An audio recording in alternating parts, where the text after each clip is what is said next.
अस्सलाम वालेकुम, this is Zaara Shafi. उम्मीद करती हूँ आप तमाम लोग खैर खैरियत से होंगे। तो जनाब, मुल्क भर में ही अब इलेक्शन के हवाले से सियासी गहमा गहमी देखने में आ रही है और पॉलिटिकल जमातियों की जानिब से अब जलसों का भी इनकाद फाइनली किया जा रहा है। गो के कमोबेश 14 या 15 रोज ही रह गए हैं अब इलेक्शन में, लेकिन ये इलेक्शन एक एतबार से मुख्तलिफ ज़रूर है। अगर हम माजी में पाकिस्तान में हुए इलेक्शंस का एक तकाबुली जायजा लें तो पॉलिटिकल पार्टीज कई कई महीने पहले से इलेक्शन कैंपेन्स की तैयारियां शुरू कर देती थीं। उम्मीदवारान अपने हलकों में बहुत ज्यादा एक्टिव नजर आते थे, कॉर्नर मीटिंग्स होती थीं, अपने हलकों में बैनर्स लगाए जाते थे और तो और डोर टू डोर कैंपेन्स की जाती थी ताकि अपने जो वोटर्स हैं उनको मोबिलाइज किया जा सके। लेकिन ये तमाम एलिमेंट्स फिलहाल इस इलेक्शन में हमें कुछ मिसिंग से नजर आ रहे हैं। लेकिन किसी हद तक हम ये कह सकते हैं कि अब पॉलिटिकल जमातें थोड़ी एक्टिव हो गई हैं और जलसे शुरू किए जा चुके हैं।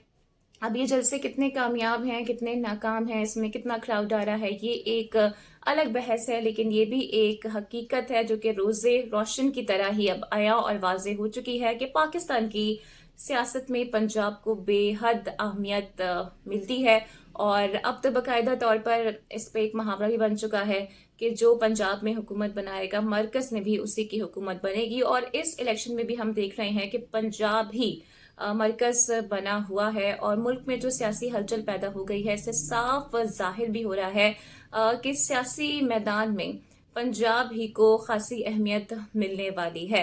इसी सिलसिले में हम ये देख रहे हैं कि अब पाकिस्तान पीपल्स पार्टी ने भी अपनी निगाहें पंजाब की तरफ कर ली हैं। बिलावल भुट्टो जरदारी ने लाहौर में बाकायदा तौर पर जलसा किया है जहां वो ठीक ठाक क्राउड जमा करने में कामयाब हुए हैं। इस जलसे को एक कामयाब जलसा भी कहा जा रहा है। खुद बिलावल भुट्टो जरदारी NA 127 से इलेक्शन भी कॉन्टेस्ट कर रहे हैं। उनके मद्दे मुकाबिल अता ताड़न है नून लीग के और इससे एक कड़ा मुकाबला भी तस्वर किया जा रहा है। यही नहीं बल्कि जो मुख्तलिफ शहर हैं पंजाब के वहां पर भी बिलावल भुट्टो जरदारी जा रहे हैं, अपने इलेक्शन कैंपेन्स कर रहे हैं। गुज़िश्ता रोज हमने देखा वो साहिवाल भी गए जहां पर वो खुद तो इलेक्शन कॉन्टेस्ट नहीं कर रहे हैं लेकिन वो अपने उम्मीदवार के लिए वहां पर गए थे, जलसे से उन्होंने खिताब भी किया। अगर लाहौर से हम इस जलसे का कंपैरिजन करें तो कदरे एक छोटा क्राउड था, लेकिन ये अच्छी चीज़ है कि वो उन हलकों में भी जा रहे हैं,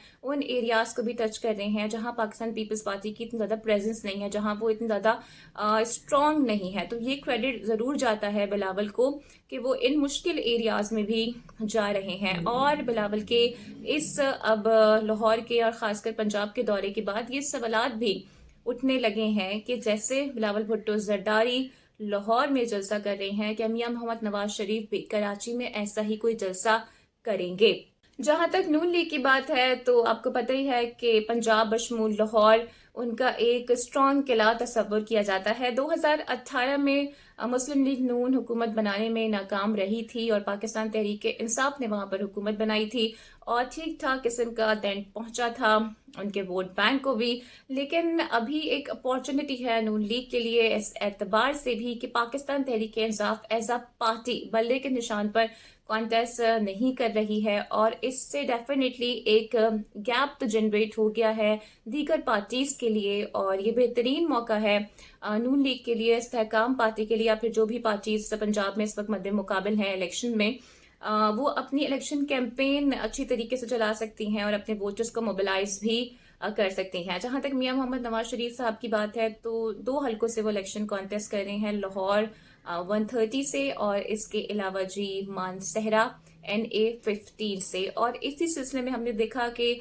मानसहरा में कल उनकी जानिब से जलसा भी किया गया। पाकिस्तान जब से वापस आए हैं कल उनका ये दूसरा जलसा था। और इंटरेस्टिंगली 2013 में भी जब इलेक्शन कैंपेन का आगाज किया था नून लीग ने तो मानसहरा का ही इंतखाब किया गया था। ये हल्का बेसिकली नून लीग का एक स्ट्रॉन्ग गढ़ आप इसे कह सकते हैं और ये सीट भी कैप्टन रिटायर्ड मोहम्मद सफ्दर के पास थी। और इसी वजह से मियां मोहम्मद नवाज शरीफ ने इस हल्के से इलेक्शन कॉन्टेस्ट करने का फैसला किया क्योंकि वो जानते हैं कि यहाँ पर उनकी पोजीशन कदरे स्ट्रॉन्ग भी है। इसके अलावा अगर पंजाब की मैं बात करूं तो ऐसे कई हल्के हैं जहां पर कांटेदार मुकाबला मुतवक्के है। आपको ही है कि एक जगह से यानी NA 130 से कॉन्टेस्ट कर रहे हैं मियां मोहम्मद नवाज शरीफ और उनके मद्द मुकाबल हैं independent candidate doctor Yasmeen Rashid, फिर ख्वाजा आसिफ का मुकाबला है रेहाना डार साहिबा से, और इंटरेस्टिंगली बिलावल भुट्टो जरदारी कॉन्टेस्ट कर रहे हैं अता तारड़ के खिलाफ। तो ये कुछ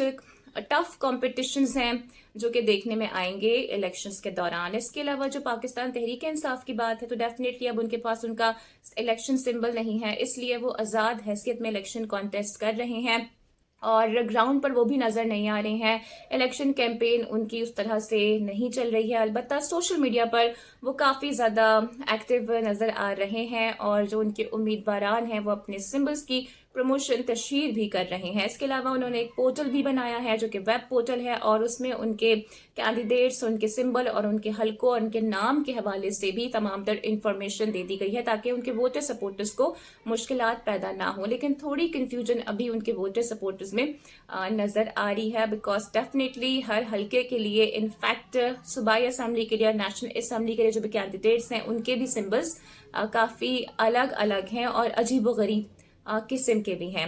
इसके अलावा अगर सिंध की बात की जाए तो एमकेएम पाकिस्तान अपने कदम जमाती हुई नजर आ रही है। पाकिर जना में उनकी जानिब से एक शानदार जलसा भी किया गया था जिसमें ठीक ठाक क्राउड भी मौजूद था। इसे एक कामयाब जलसा भी माना जा रहा है। तो लगता ये है कि एमकेएम पाकिस्तान के जो ग्रुप्स थे उनका आपस में जम हो जाना बज़ाहिर तो लग रहा है कि कोई सरप्राइज जनरेट कर सकेगा, लेकिन सवाल यही पैदा होता है कि क्या इन ग्रुप्स का जो वोट बैंक था उससे एमकेएम पाकिस्तान इकट्ठा करने में कामयाब हो जाएगी। और तो उनकी जानिब से अभी इशारा भी दे दिया गया है कि वो सिर्फ कराची तक महदूद नहीं रहेंगे, बल्कि अब इंटीरियर सिंध का भी उनकी तरफ से रुख किया जाएगा। लेकिन इससे पहले हम ये भी देख चुके हैं कि उनके ही कुछ असीर रहनुमा और कारकुन एमकेएम पाकिस्तान छोड़कर पाकिस्तान पीपल्स पार्टी में शमूलियत इख्तियार कर चुके हैं, जिसका फ़ायदा डेफिनेटली तमाम तर जो पॉलिटिकल पार्टीज हैं सिंध में वो उठाएंगी भी। इसकी जो कोई वजह वैसे तो सामने नहीं आई थी, लेकिन कुछ अफवाहें ये गर्दिश करती रही हैं कि तंजीमी मामला थे, फिर टिकटों की तकसीम का मामला भी था, और इसी वजह से कुछ रहनुमाओं और कारकुनान ने वफादारी तब्दील की थी। इसके बरक्स अगर हम बात करें पीपल्स पार्टी की, तो वो कदर स्ट्रॉन्ग पोजीशन में नज़र आ रहे हैं और फिलहाल इन इत्तेहादों से उन्हें कोई ख़तरा नज़र नहीं आ रहा है। कई साल से वो यहाँ पर हुकूमत कर रहे हैं। इसके अलावा अगर हम इंटीरियर सिंध की बात करें तो वो भी उनका एक गढ़ ही तस्वुर किया जाता है। अलबत्ता जो इंडिपेंडेंट कैंडिडेट्स हैं वो किसी हद तक सरप्राइजिंग एलिमेंट पैदा कर सकते हैं, क्योंकि 2018 के इलेक्शन में भी हमने देखा था कि कराची से आज़ाद उम्मीदवार सीट्स निकालने में कामयाब हुए थे और काफ़ी करीब करीब भी इन पॉलिटिकल पार्टीज के वो नज़र आ रहे थे वोटिंग के अदाद-ओ-शुमार के हवाले से भी। लेकिन हमने साथ में ये भी देखा है कि इलेक्शन से पहले जी कई सर्वेज आते हैं, पॉलिटिकल पार्टीज बड़े बड़े जलसे भी करती हैं और अपनी अपनी जीत के दावे भी कर रही होती हैं, लेकिन इन जलसों में जो क्राउड आता है वो हरगिज़ इस बात की जमानत नहीं होता है कि इतनी ही बड़ी तादाद में आपको वोट भी मिलेगा। एनी हाउ, आपकी इस पे क्या राय है? आप क्या समझते हैं कि मरकज में कौन सी जमात हुकूमत बनाने में कामयाब हो जाएगी, और क्या वाकई में जो इंडिपेंडेंट कैंडिडेट्स हैं ये कोई सरप्राइज दे सकेंगे? इस पे आपकी क्या राय है? अपनी राय का इजहार कमेंट सेक्शन में जरूर कीजिएगा। उम्मीद करती हूँ कि आज की वीडियो आपको पसंद आई होगी। Don't forget to like and subscribe my channel. Video को शेयर और लाइक आपने लाजमी करना है। अगली वीडियो में आपसे फिर मुलाकात होगी। टिल देन टेक केयर, अल्लाह हाफिज।